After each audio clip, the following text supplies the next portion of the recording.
Welcome to the ModernizeOrdie Podcast, CFML News Edition, where we keep you up to date with everything going on in the Cold Fusion community. We'll share the latest news on events, releases to engines, frameworks, libraries, and tools, as well as spotlighting quality content from the community.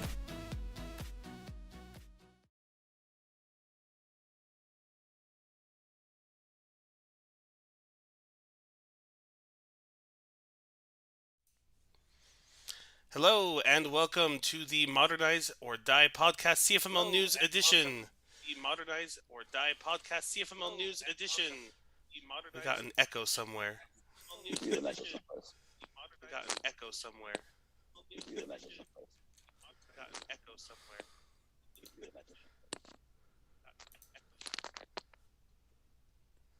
I have the volume turned off my... Well, we will keep going and hopefully figure this out. All right, sorry about that, folks. Like I said, welcome to the CFML News Podcast. I am Eric Peterson, and joining me today is Mr. Dan Card. How you doing, Dan? I am Eric Peterson, and joining me today is Mr. Dan Card. How you doing, Dan? Good. It's been a good day so far. Mr. Dan Card. How you doing, Dan? Good. It's been a good day so far. I'm so sorry, folks. I need to figure out this echo because I cannot understand what is real. Here, let me actually close this page. Let me see if I'm doing it. Let me actually close this page. Let me see if I'm doing it.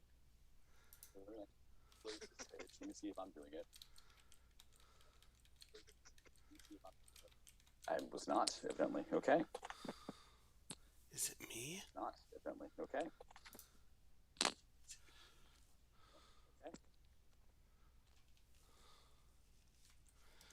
How about now? How are we, Just Dan? in case you had any confusion about whether or not this was live or we were doing this, unrehearsed, ready to go.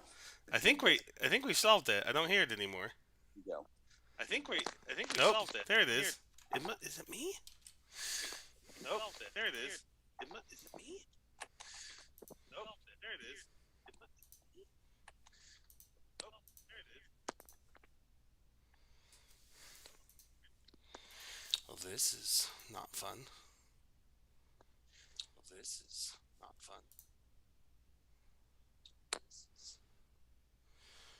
How about now? Can I still hear you, Dan? Let me see. Can I still hear you, Dan? Can you hear me? Yeah, I can. I just still hear myself twice. Oh no! Yeah, I just still hear myself. Well, I tried muting, but then I realized I couldn't hear you either. So we should just do the whole thing in mind. But then I realized it's my thought. I'll do an interpretive dance. The whole thing in mind. So hold. My thought. I'll do an interpretive dance. Fusion. So rocks. There we go. Fusion. So rocks. There we go. Fusion. So rocks. There we go. Rocks. That will be my new ringtone. That will be my new ringtone.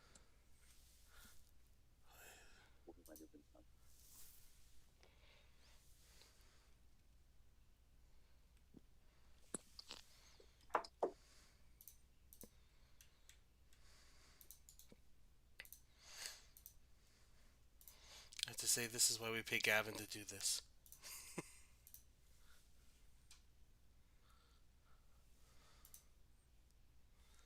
So I was just muted, and I still heard the feedback. I'm assuming it's this.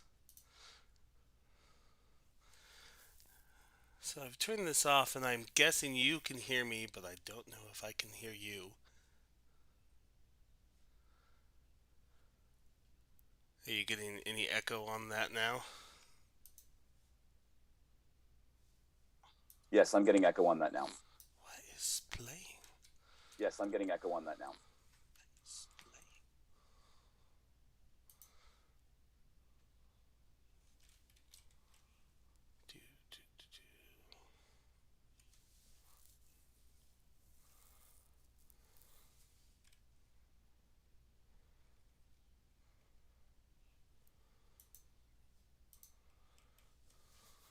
You only hear echo when I speak? Well, I doubt that's your fault. I bet that's more how I'm recording. All right, I have a new echo. The one that just says, Eric, I doubt that was your fault, will now be my new ringtone. All right, this is fantastic. The one that just...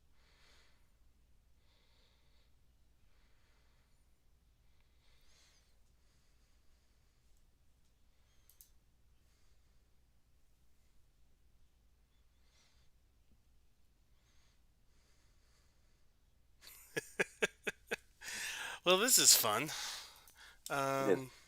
Currently, just FYI, I am muted. this is The fun. video is turned off, and my speakers are muted, so I have no idea what's happening. Muted. The video is turned off. I do hear myself come back through yours. Do you hear you back through as well? I do hear me, yes, but I'm on earphones and my headphones plugged in.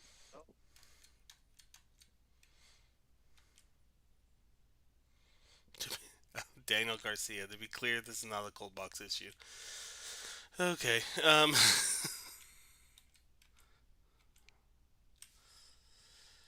just seeing if I have any errant browsers open playing this back for us. I don't see it. Headset, Zoom audio.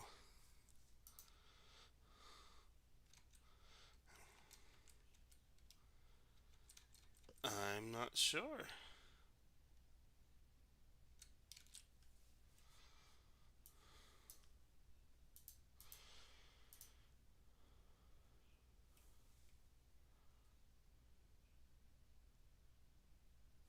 All right, I just popped the chat out so I could see that, but the video was closed on my machine, so I don't know if that was just popped the chat out so I could see that, but the video was closed on my machine, so I don't know if that was just popped the chat out.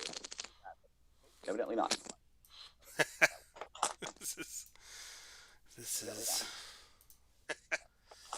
crazy.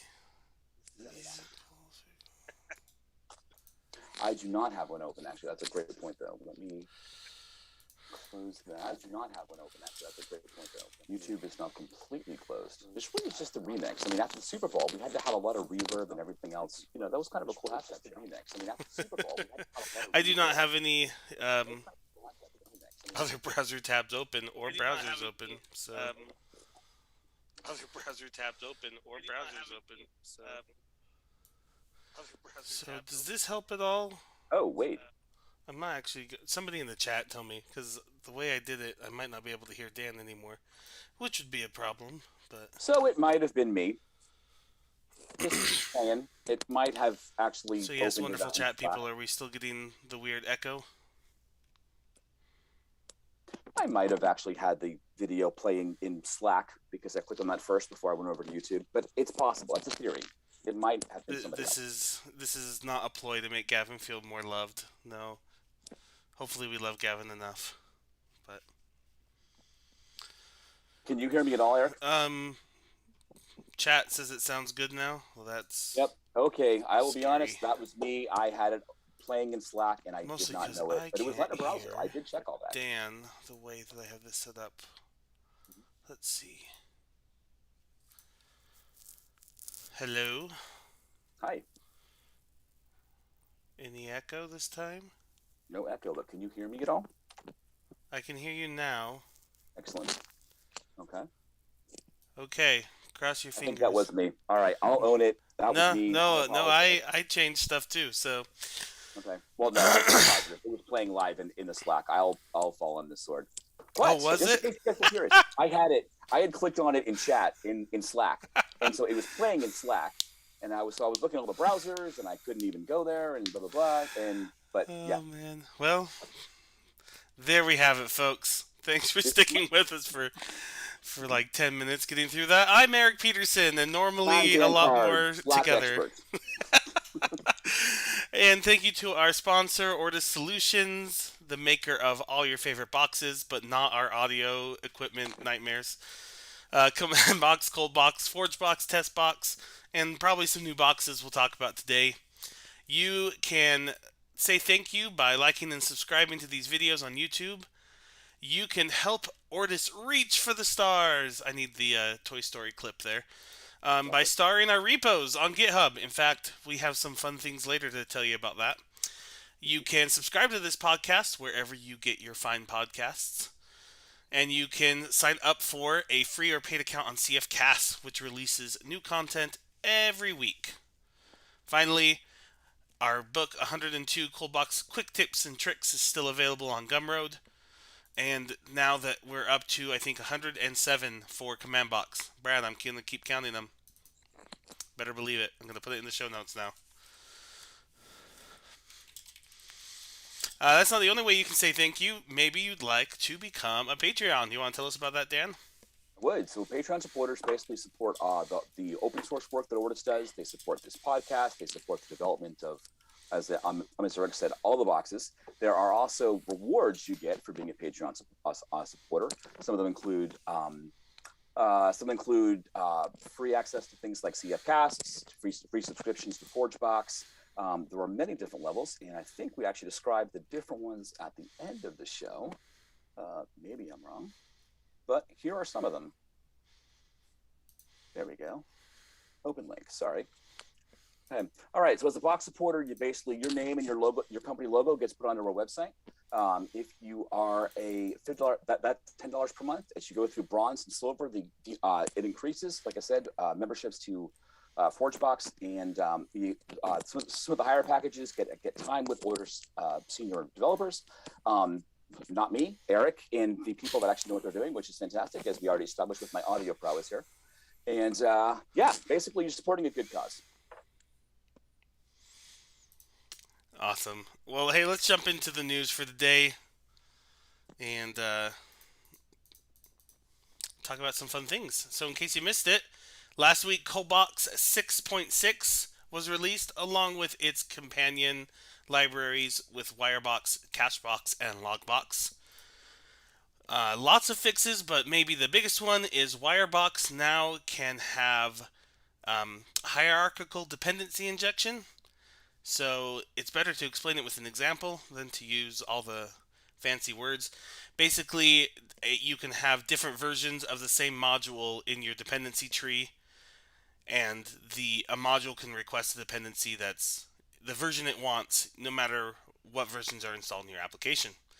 A la NPM. So if you've ever been brave enough to poke into node modules, you might notice that each module has its own node modules folder and down forever.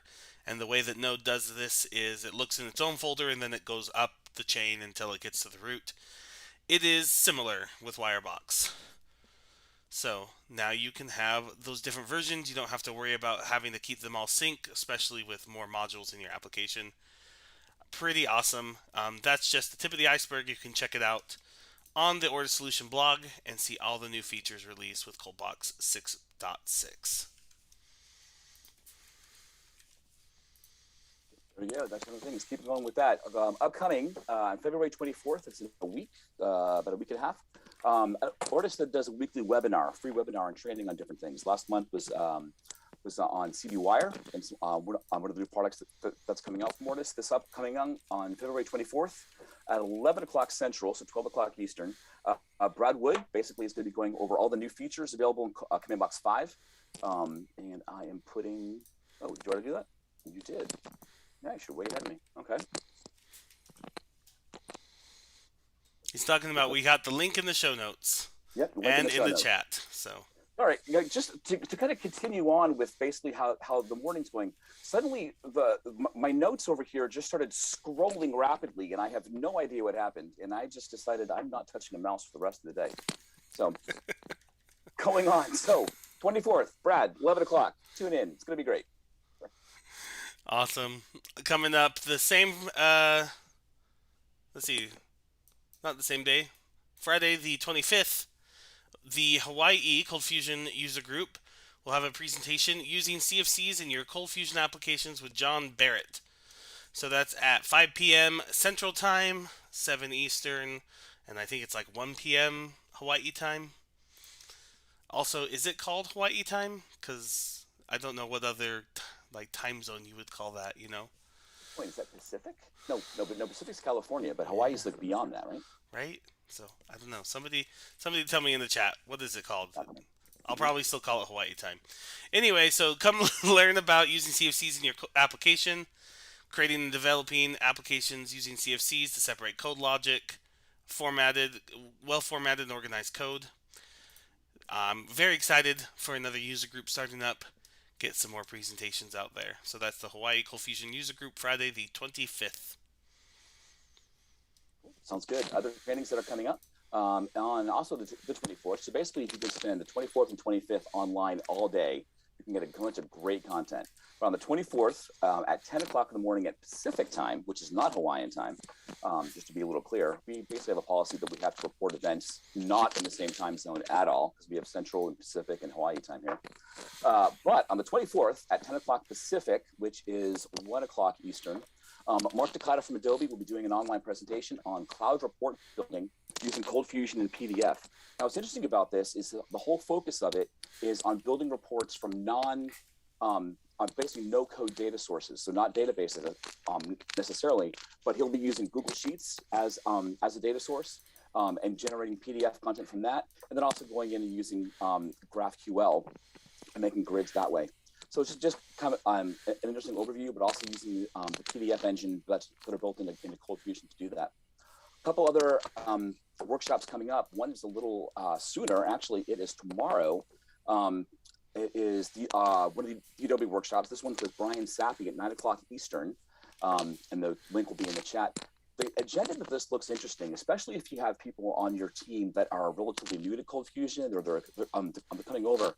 The agenda looks kind of broad and general, but as I was reading through the actual agenda, there's some good nuggets in there, especially for people that are coming over from other languages or new developers that are learning to kind of up their game a little bit. There are some gems in there, things like using the ternary.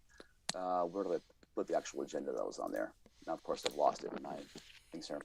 But it was a range of techniques and styles. There were some scoping issues in there. Some batches. Definitely follow the chat. Look at the topics. There may be some good things in there to have on the background or have new people on your team go there. Coming up after that on March 9th, 9 o'clock in the morning Central Time, it looks like. Damian Blendo. That is Central European Time. Central European Time, my apologies. Again, going with our policy of not actually announcing events with any kind of consistent time zone whatsoever. It is with Damian Bruendo, another Adobe Adobe conference, and I have not gone through the agenda, but you can see the full list of the Adobe conferences coming up at meetup.adobeevents.com/coldfusion, or you can just click on the show notes. So that is the same version, the same workshop done in 2 different time zones by 2 different people. Okay. So pick the one that works best for you. They are free, and jumping back to Mark's meetup coming up, I think all of us could use a workshop on how to connect to Google Sheets, because I don't know how many times I've had somebody come up and been like, hey, I have this spreadsheet that I've maintained for 20 years at this company, and I want it to be an app because I'm leaving, or I'm passing it on to somebody else, and it'd be nice to just hook into that spreadsheet. It's amazing how many non-database data sources that there actually are out there when you think about it. About a year and a half ago, I was doing something similar, but it was using cards on Trello as the data source. Like people were going in and doing Trello, and then I was able to actually hook up streams to that and ingest all the data that was coming in. It was like, oh, I think that's kind of a cool sideways way of looking at things. And it's a nice way to be able to get a UI without building one, Especially like Trello. People can understand I click and drag this, and then you do all the magic behind the scenes. So, excited for that one. All right, let's talk about what's new on CFCasts. This week we had Up and Running with CBWire released. So we've had a workshop on it. We've had lots of traction on the repo. And here is our first video about it by the creator himself, Grant Copley. You can check out how to get up and running with CBWire yourself on CFCasts. And let's see. It is free. I had to check. So you can go watch that for free. You don't even have to sign up for an account. Though if you do, we'll track your progress for you. Yep. I will go ahead and paste that. After that, let's get into some conferences. First one coming up that we're watching is Dev Nexus 2022. I have a note here that this is the largest Java conference in the US. That's pretty fun. This is April 12th through 14th in Atlanta, Georgia, and 2 of our own will be speaking there, Mr. Brad Wood and Mr. Luis Mahano. Luis will be talking about Alpine JS, and Brad will be going over what's a pull request contributing to open source. So I know this is one that we try to get somebody to every year, keep up what's going on in the Java world, and try to spread the CFML love. They have a whole, what are they called? Java, JVM languages. There we go. Track, usually.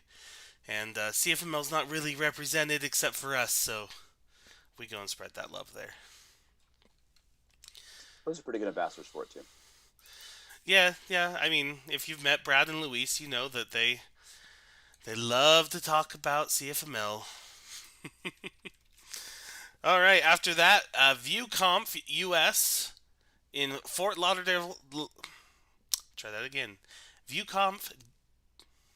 Nope, I can't do this. Vue.js Conf in Fort Lauderdale, Florida, June 8th through 10th.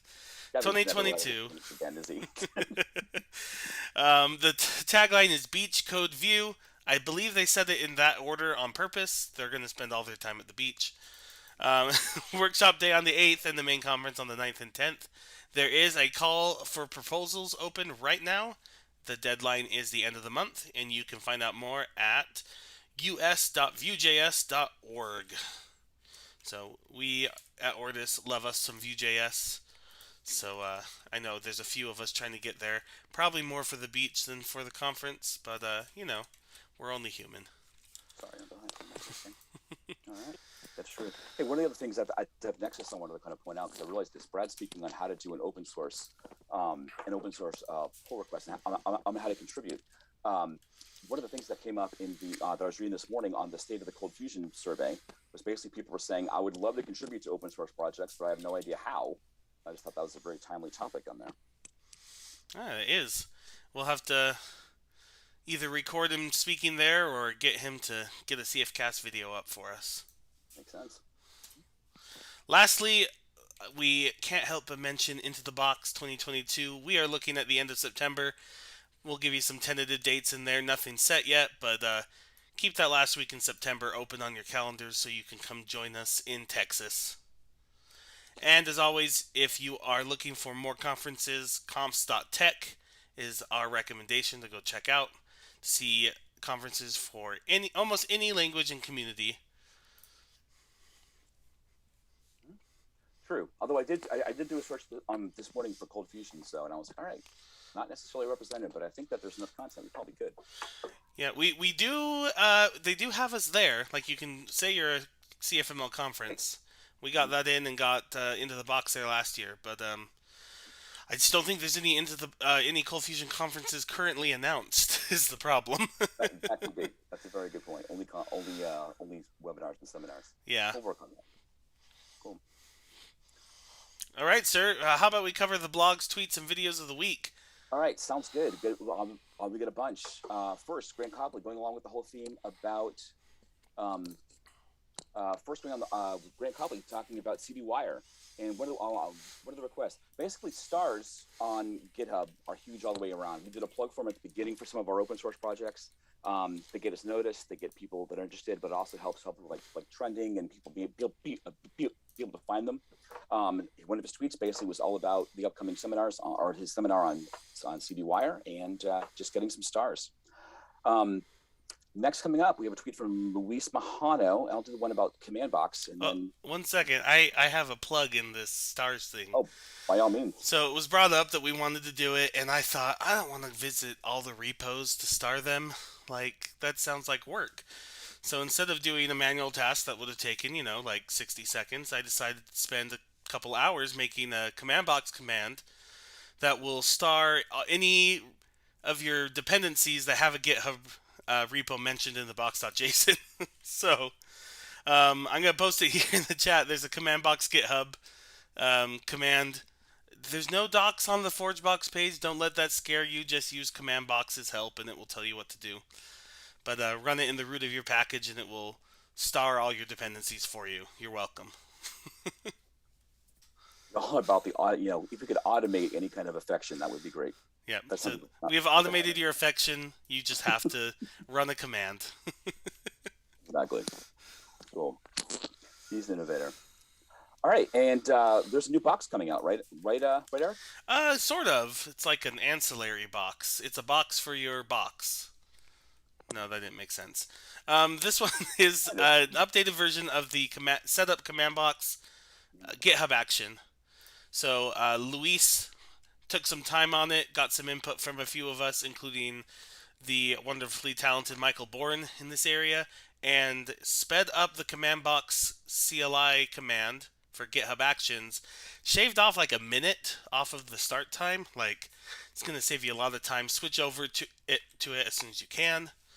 So, yeah, this is a box container or a box since it runs on GitHub Actions.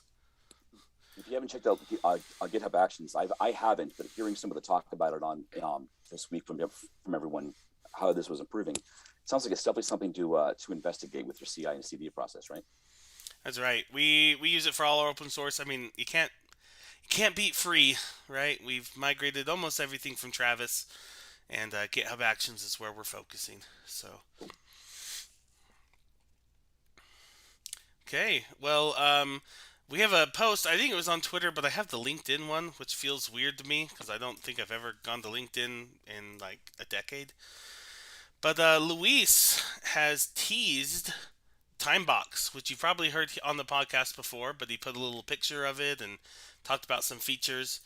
But coming this summer, a Timebox business management platform to manage your business, clients, employees, contractors, projects, timesheets, payments, crypto payments, multilingual, multi-region, and much more. Built with CFML, Quasar, Coldbox. This is what I meant by the new box that was coming out. Ah, that's smart. I was ahead of us. Well, there you go. So Timebox, if that sounds like something that you'd like, if you've used things like FreshBooks and found them wanting and wanted to build your own, well, you can use the one that we built. We built our own. Come use it. There we go. There's another tweet by James Moberg. What does CFHTTP get as binary do in Lucy? So, he noticed that the CFML, the Lucy docs, do not have a documented get as binary equals never option, but he's used that in Adobe, and it doesn't throw an error, so what does it do? So, favorite thing about Lucy, I went and jumped in the source code, and I'll be honest, I actually don't know what it's doing, but I found where it does it. So, you can go ahead and check that. I put the link here in the show notes and in the chat. You can kind of see the Lucy code. It seems to only make a difference if the response is text and you said either don't get as binary or always. I don't know. But James, you can check that out because I'm sure you'll understand it since you've used it. I did not understand it yet. So. That works. I think last tweet of the day, or is Bill's? Yeah, last. Oh no, this. Okay, so this is the tweet basically. Then we'll go into blog post. Again from CFY, just want to send out a thank you to HostTech for setting up the new hosting, and yeah, actually thanks to HostTech and then all the other places that are hosting Cold Fusion out there, because obviously they make what we do possible. Otherwise, we'd be hosting everything ourselves. I guess that was a very short and sweet one. Now go. It was a shout out to HostTech. HostTech is great. If you have hosting needs, they are one to check out. All right, we're into some blogs. Let's start with Mr. Will DeBruyne with tracking your database changes with Logbox. So Will talks about how he had a need to track every database interaction with logs, because the type of work they were doing would let their customers make like DNS and email setting changes, which you can easily mess up if you don't know what you're doing. So keeping a log of every change would let them go back and see what happened and help their customers. This article in particular talks about using it with the Quick ORM engine and its interceptors. That's a way to hook into all the different events that create items, save them, update them. He's going to go over ones with CBORM and custom applications using your own query services in later blog posts. So go ahead and check that out. we'll put that in the show notes and in the chat. Cool. Keeping going with the blogs. So Ben Nadell, as always, being very prolific, had about 3 or 4 this week. 3 of them were very related. He had 3 blog posts all in a row that related to something called JSoup. Now, if you never heard of JSoup, it's a Java library that reads web pages, HTML, and actually converts them to a DOM, just like they are in the browser. And it gives you access basically to jQuery-like commands that you can basically make adaptations to your HTML all over the place with some very easy commands. He said this was amazing and again, shout out to James Moberg, who I mentioned before. Ben mentions him a couple times as being the person that's always saying, check out JSoup, check out JSoup. We finally did. And he's been using it to refactor old blog posts to basically kind of standardize things like slugs, standardize things like updated tags, I believe. He was building previews basically using on this, and he says his previous method was all about using regular expressions, which if you've ever used regular expressions, they're amazingly powerful, they're helpful, and enough to give you night terrors because they are, again, powerful but very complicated. He says this has a lot more what's the word I'm looking for? Specificity. It was cleaner, the code was cleaner, easier to use. So it had a whole bunch of sections here on JSoup, which I thought was fascinating. It got me thinking. I wonder if we could actually play with this a little bit, and for some non-cold fusion test box testing, actually work JSoup in there and actually be able to do tests on the DOM itself, like in production, just kind of seeing if something's working or not. Almost like CF Selenium, but with a little bit different focus. Well, just kind of a thought process I had. You need to check out Integrated.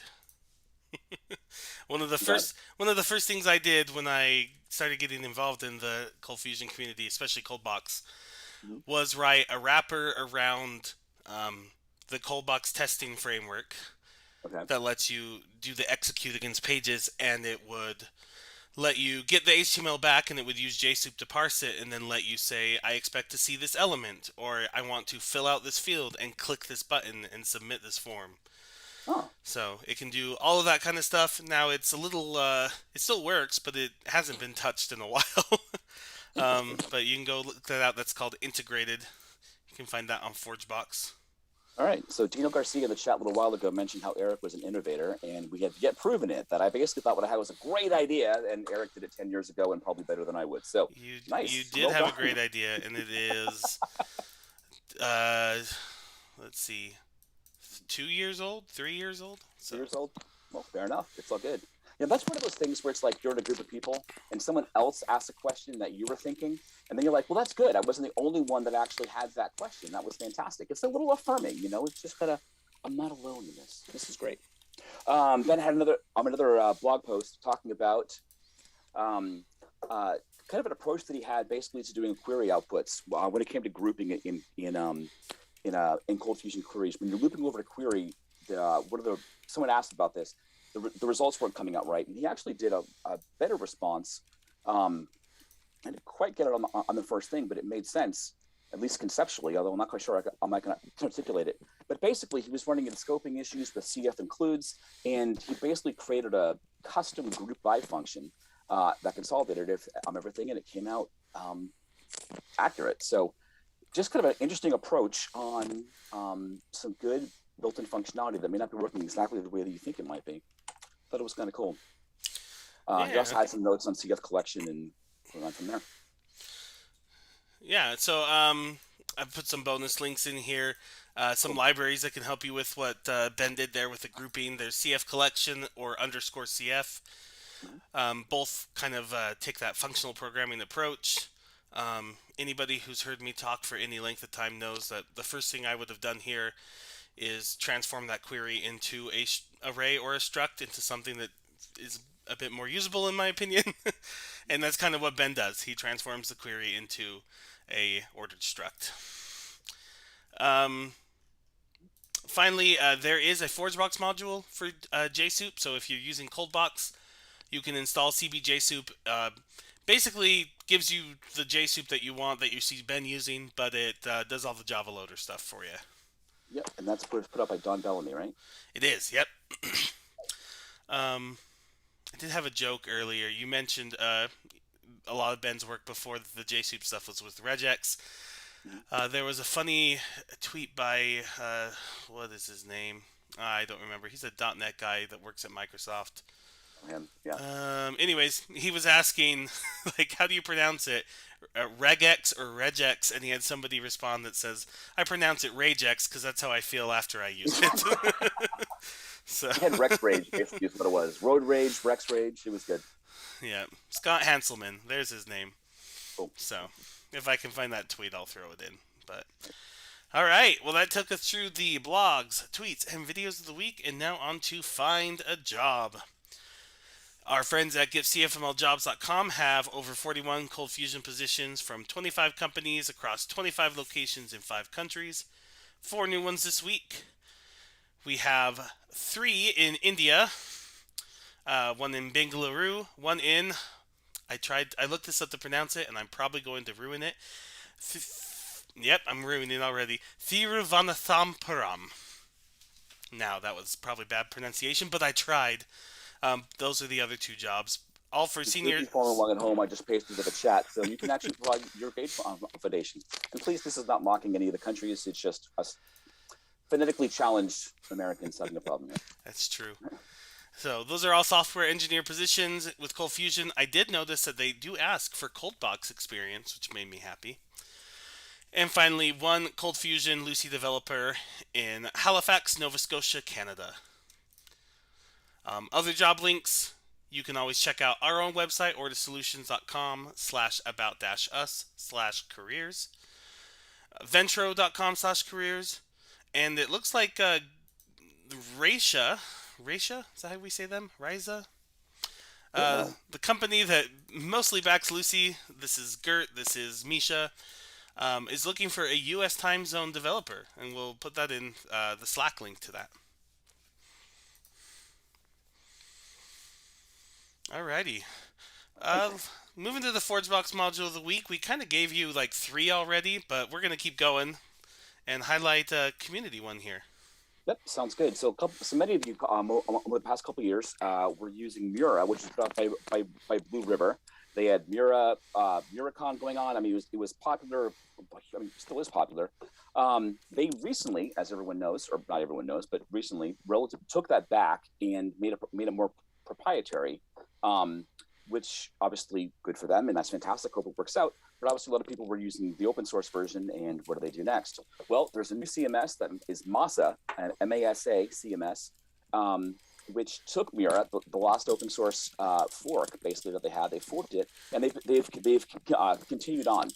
I confess, I hadn't heard of them until today. I kind of saw something a while ago that somebody was doing this, but it showed up again in the State of the CF Union survey today, and then it's a ForgeBox module of the week. But yeah, you can actually install it, check it out. It could be, it's open source, and yeah, by all means, definitely keep going with that. I'm pasting that in the chat right now. Okay, ForgeBox.io, and then Masa CMS. Awesome. For our VSCode hint, tip, and trick of the week, we wanted to highlight the Playwright Test extension for VSCode. Now, Playwright is a library developed by Microsoft that kind of fills the same niche as Selenium. This is a tool that can automate browsers and gives you a way to write code to automate those browsers. Very useful for tests. Another example in this space would be, of course I say that in Cypress. There we go. Cypress.io, all kind of fulfilling the same thing written in different languages. One thing I personally love about Playwright is they do have a Java library. I did a little bit of playing around with it, but never bundled it up in integrating it with CFML. So that's kind of fun that you can run a test box test and start up a browser and do actual browser testing just using testbox and CFML. Now, this Playwright Test extension for VS Code lets you run the tests inside of your editor. It lets you, gives you little icons on the side that you can use to run it or to see which ones are running and passed or failed. It helps you record new tests or explore selectors. So one thing with these tests is you have to say this is the DOM element I want to see, or to click or to do something. So it has, jQuery-like selectors, and it will help you tune those selectors. So that is out on VS Code. You can install it, Playwright Test. And I hope that we can do some more playing around getting this like a test box driver or something, so that it's easier for all of us to write these tests. Because sometimes you just gotta go to the browser, Even if a lot of the clients I work for, we have like 1 or 2 of these tests. Most are lower level, but we just want to make sure that everything works, or that the big sign-up flow works, or especially like credit card flows, just make sure it works and doesn't break. Kind of smoke tests. So there's the unit test and the integration test, and then there's the, oh my gosh, does the page just work test. So. Right. Awesome. And here is that link. Sorry, I didn't paste it in. I'm behind here. Oh, no, that's not it. Let me get the link. Sorry, I'm ahead of myself. I was getting prepared for the future. No worries. I'm blocking this thing today, aren't I? All right. You're doing great. Thanks, man. I appreciate it. Let's finish this off now before we do even better.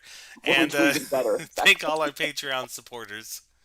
Thank you to everybody. We want to know that all of our mistakes are our own. We do not, at the moment, with our mistakes, represent Ortus or our Patreon supporters. These are mistakes are ours, and ours alone, or at the moment, mine and mine alone. So moving on. These individuals are personally supporting our open source initiatives to ensure the great tooling like CommandBox, ForgeBox, ColdBox, ContentBox, TestBox, the upcoming TimeBox, and all the other boxes that keep getting and that are out there. They make sure that they get the continuous development that they need, funds the cloud infrastructure that our community relies on, like ForgeBox, and our package management. For our package management with CommandBox. You can support us on Patreon at patreon.com/Ortus Solutions. We do have annual memberships. So that means that you can pay for the year and get 10% off. So you get a discount on your supporting. Great for businesses for budgeting purposes. We mentioned before how there's different packages. We have bronze packages, which get ForgeBox Pro and CFCasts subscriptions as a perk. All Patreon supporters have a profile badge on our community website. And all Patreon supporters have their own private forum access on the community website. And the link for that is community.ortussolutions.com. And here we go. This list of these amazing people that help make this possible are Patreons. Let me take care of these guys today. Thank you to John Wilson with some nap tricks, Eric Hoffman, Gary Knight, Mario Rodriguez, Giancarlo Gomez, David Bellinger, Dan Card, Jonathan Perrette, Jeffrey McGee with Sunstar Media 6, Dean Monder, Joseph Lamery, Dom Bellamy, Jan Yannick, Laxma Turtrahadi, Carl Von Stetten, Jeremy Adams, Didier Lesnicki, Matthew Clemente, Daniel Garcia, Scott Steinbeck with Agri Tracking Systems, Ben Nadell, Brett DeLine, Kai Koenig, Charlie Earhart, Jonas Erickson, Jason Diger, Sean Odin, Matthew Darby, Ross Phillips, Edgardo Cabezas, Patrick Flynn, Stephanie Manji, John Wish, and Kevin Wright. Thank you for supporting Ortus Solutions and this podcast. Finally, a big thank you to Gavin Pickin, and an apology that you will have to edit this wonderful show that we have put together for you today. Tune in next week when we'll have somebody a little more competent than ourselves, hopefully, running this show. Thanks for joining us. We'll do color commentary. Thanks, all. Bye now.